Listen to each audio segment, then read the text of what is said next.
If you're a videographer, photographer, and you're looking for the best niche to work in, then this video is really going to help you out a lot, I hope. Today we're talking about everything niche. So which niches pay the most, which ones pay the least, and which one you really should be choosing if you're considering choosing a niche. Furthermore, we're going to be looking at if it even matters if you pick a niche or not. Do you have to actually pick a niche? Now, in my own experience, I've kind of done it all. So I've worked with couples doing wedding photos and videos. I've worked with musicians and artists. I've worked with municipalities or townships. I've worked with eye doctors and roofing companies, marketing agencies, and construction companies. This video is, of course, just my own opinion. It's based on my own experience in the industry for the past 6 years or so. So please make sure to do your own research and to really learn through doing, learn through trial and error. But to those of you who are just getting started, or even if you've been at it for a few years now and you're trying to really dial in the types of projects you want to take on or the clients that you want to be working with, then this will definitely be helpful. So for starters, let's get into the absolute best niches to work in by far. This can be broken down into two sections. We have individuals or the consumer, and then we have businesses, so people who are working, creating money, and the entire purpose of working with you is to make them more money. Working with individuals is called B2C, or business to consumer. So you are the business and they're the consumer. And working with companies whose sole reason is to make profits is B2B, or business to business.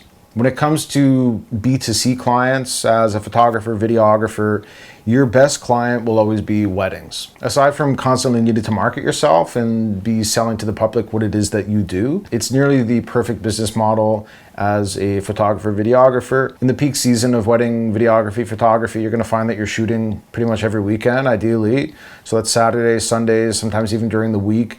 And then in the off season, you're gonna be hitting up wedding shows and selling your packages to people. The beautiful thing here is that every contract that you sign, you collect a 30% deposit. So even if you aren't doing weddings in the wintertime, you're still gonna be bringing money into your business. With wedding videographers being able to charge anywhere from $2,500 per wedding to upwards of $10,000 if you get into the luxury market, it's a no-brainer for a B2C strategy. So to get started in weddings, just use the free to fee method. Find family or friends who are getting married and offer to do their wedding for free or for just a few $100s. The important thing here is to get your portfolio built up so you can actually start marketing yourself online as well as doing wedding shows, right? Once you have some work that you can show off, you can start a WeddingWire account and you can look into investing into the paid version so you get more reach in your local area where you're trying to market your services. Selling weddings is also extremely easy. The thing to remember here is that these people that you're selling to are just people. There aren't any profit margins or business stresses involved, and most of the time it's actually the complete opposite. If the couple likes your work and you have your initial meeting and you guys are getting along, from there all you have to do is tell them the price of your numbers and just stick to those numbers. Again, if the couple likes your vibe, then they're likely just going to sign something on the spot, because in a wedding there are a lot of moving parts and they just want to get photography or videography crossed off the list so they can move on to the next thing as quickly as possible. A lot of the time, as crazy as it sounds, it doesn't even really matter what it costs, but they do like having options, just people in general, so build out packages. For someone just getting into it, I would start with a base package of maybe $2,500, a mid-grade of $3,500, and a higher end package could be up to $5,000. These numbers are pretty accurate for both photography and videography. Now, all you do once you've built these options out is to make each one just a little bit different. Maybe the base package is 6 hours of solo filming and like a 3 to 5 minute show reel of the wedding with no speeches or other audio included in it. The mid-grade package can include maybe 2 shooters, 8 hours of filming, and a 1 minute 30 show reel and then another full-length video that has audio, has speeches.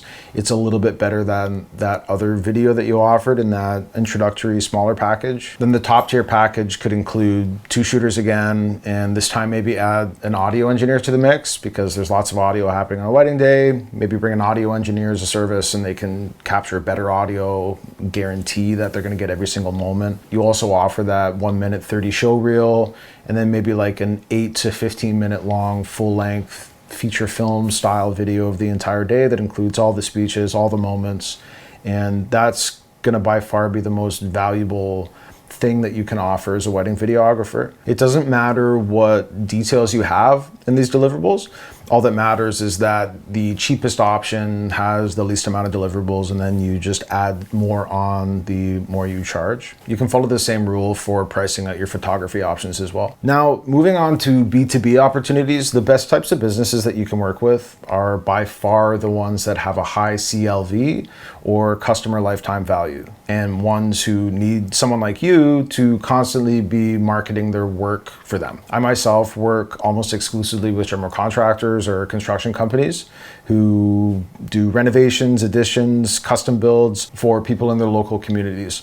To better understand why this is such a good client for me to have and potentially for you to have as well, let's return back to that customer lifetime value. So CLV, customer lifetime value, is simply a measurement of what a customer is going to spend with a business over the lifetime of their working relationship. So for construction companies, a signed deal for them can mean, anywhere as low as $50,000 if it's a small bathroom renovation, all the way up to multiple millions of dollars if it's a new custom home. These margins are really big, and even if you are able to land, something in the middle, even if you charge, say, $5,000 per month to one of these companies to do their marketing for them, and after 3 months, they're able to sign a $500,000 or $600,000 deal, then that's obviously a no-brainer for businesses like these. When it comes to knowing what to charge for work like this, simply decide upon an hourly rate and then use that rate to estimate the amount of time that you think it's going to take you to give them the deliverables that you guys agreed on. A simple Google search reveals that professional photographers charge anywhere from $100 to $300 per hour. So even if you go on the low end and you estimate that in a month you're going to put about 30 hours into doing something for this client, then you just take that $100 per hour, you multiply that by 30, and you get $3,000. Now that time is going to include, the hours that you're going to spend planning, shooting, editing, maybe helping with their social media, et cetera, et cetera. Now this is important to mention here. Never tell a client what you're charging them per hour. It's not about the time that goes into it. It's about the fact that you're adding value, right? So the dollar value per hour is irrelevant. That number is only there for your own internal use. So it's for your own estimation purposes. You need something to base what you're charging these clients off of, right? So instead of telling them it's $100 per hour, you tell them that you have a half day rate of $500 and a full day rate of $1,000 for whatever task you're performing for them. From there, you're just gonna draft up a simple agreement and you're gonna have them sign it to do that work for them. And you're gonna pick, 3, 6, or 12 months to get started in an industry like construction. You're simply gonna do the same thing that you did with weddings. So you're gonna make a list of builders in your area and you're gonna offer them a bunch of free shit. So once they see the value, they are eventually going to pay you. Plus you're gonna have this really extensive collection of portfolio pieces that you can use to sell other builders in the area. Now that we understand what makes a good client, let's take a look at what makes a bad client. Some really bad clients in the realm of B2C opportunities include musicians, artists, family photos, or family events. Now, when you're just getting started, all money is good money, obviously. I'm sure you're just excited to be making any money with your camera. I know I was, and that's fine in the beginning, but it eventually does lead you to kind of a roadblock. After a while, you start to notice your expenses add up, and you also get better and better. And being paid $25 an hour to do what you do just isn't going to cut it at a certain point in time. Musicians and artists have no money, and a lot of them know that they need you know, like cool band photos or maybe music videos or live performance videos. But at least in my own experience, I found that they're really afraid to invest in themselves, especially because a lot of the time they're just doing it because they love it and they're not thinking about money. It's not a business thing, right? Most of them can't comprehend spending thousands of dollars for you to come out and do some photos or make a music video. Family photos and family events, like, you know, birthday parties, they're kind of in the same realm. Families just can't justify spending what you're asking to essentially just document their lives unless you're somehow able to break into like a luxury family market of individuals. If that exists, I would personally steer clear of shoots like that. Some examples of B2B opportunities that are pretty horrible to pursue can include restaurants or cafes, retail, community groups, or surprisingly most real estate agents. To understand this better, let's return back to the concept of that customer lifetime value that I touched on earlier for these specific B2B opportunities. When it comes to cafes or restaurants, imagine if you had a meeting with the owner of a cafe. Things are going good, you guys are getting along, and they seem to like you. And then you get to that inevitable money discussion. Say you want to make them a bunch of Instagram reels, a brand awareness video, and take some team portraiture. The entire process is going to take you, say, that same 30 hours. So if you're estimating on $100 per hour, you're going to share that 3K number with them. And I promise you their mind is just going to start spinning on the 1,200 coffees that they're going to have to sell just to break even on that $3,000 you're charging them to make that content. It just doesn't make sense for them, and there's no profits there for you. For retail, it's the same deal. You tell them something's going to cost $3,000 and all they can think about is how many $20 t-shirts they're going to have to sell to cover that cost. People with a low CLV have to work a lot harder to sell their customers a lot more cheap of a product. It just can't be justified with what you're bringing to the table. You're worth a lot more than what people with a low CLV want to be paying. So at the start, shoot it if you feel like you want to, like trust your gut and shoot everything that you think you should.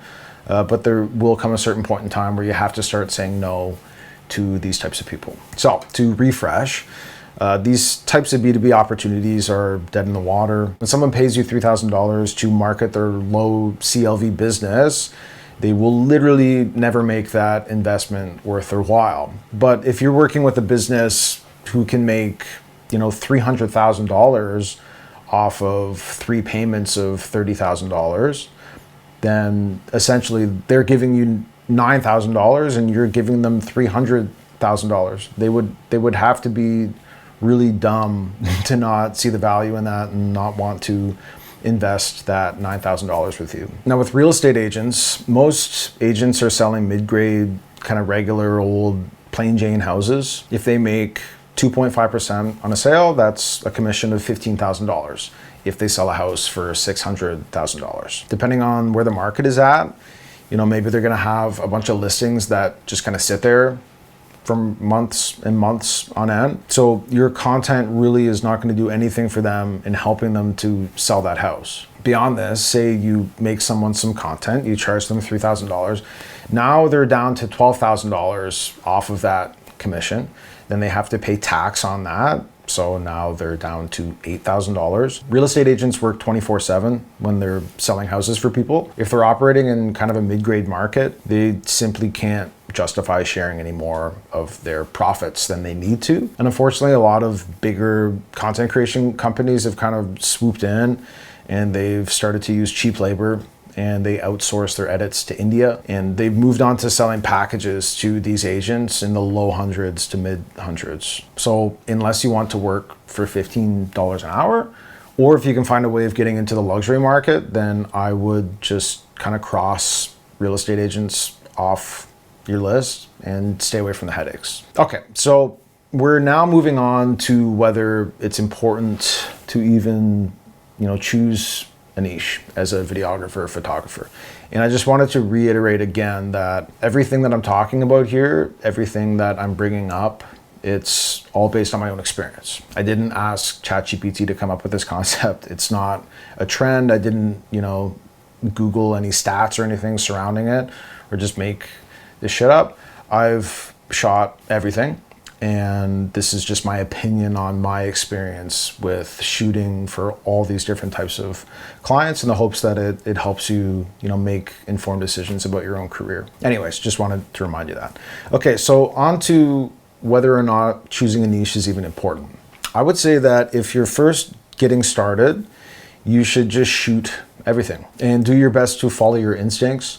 Really think about what you are naturally drawn to and look for opportunities that are in that vein of creativity. If you like health and wellness stuff, you can work with gyms or chiropractors, or even delve into the mental health space and work with like motivational speakers.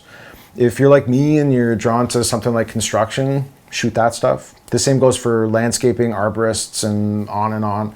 If you're a hopeless romantic and you love shooting people getting married, then you can go down that path, just shoot weddings, and you can see where that takes you. Basically, your job at the beginning of your business is to figure out what you like, what you're good at, and figure out what pays you the best. Then from there, you just start to narrow it down and you start to make some decisions based on all of those metrics. What do you like? What are you good at?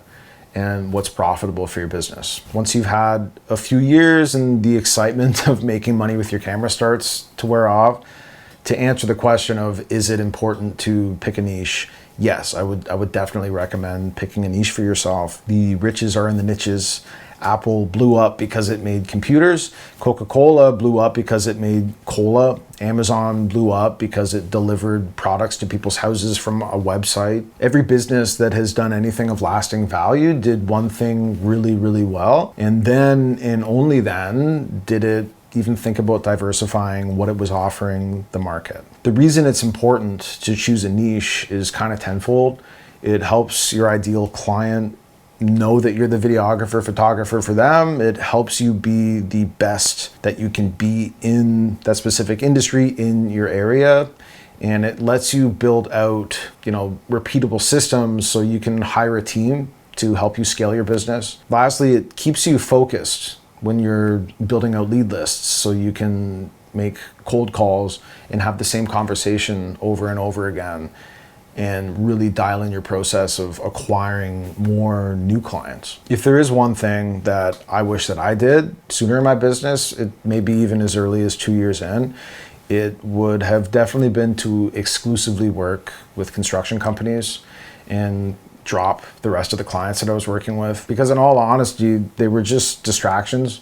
And the only client that I'm still working with today from the beginning of me starting my business is one of those initial construction companies that I had started working with. And when the niche chooses you, you get to completely absorb yourself into the world of that type of client. And then that allows you to follow the number one rule of building a thriving business, which is to build really meaningful and long-lasting relationships with people. And that about does it for this one. Thank you so much for watching. I know that was a lot, so please feel free to go back through each section and dig in even deeper if you have to get a better understanding of this concept as a whole. Remember, in the B2C realm, weddings are definitely your best bet. And in the B2B realm, a client like a construction company or something that has a high CLV is really going to be your best bet as well. So again, a general contractor, they can sell deals from $50,000 all the way up to millions of dollars. The worst client in the B2C realm would be a musician or an artist or families. And the worst client in the B2B realm would be a restaurant, cafe, retail store, or lower to mid-end real estate agent. Other than that, thanks so much for watching, guys. And please let me know in the comments if there's anything that you'd like me to do a deep dive on. I have been doing this since 2019, and I don't even know what's in my brain. Probably a lot of stuff, which I'm gonna attempt to the best of my ability to pluck out and share with you guys so you can get better at running your business and make more money for yourself and, acquire more creative freedom and financial freedom for you and your family. Thanks again for watching, and take care.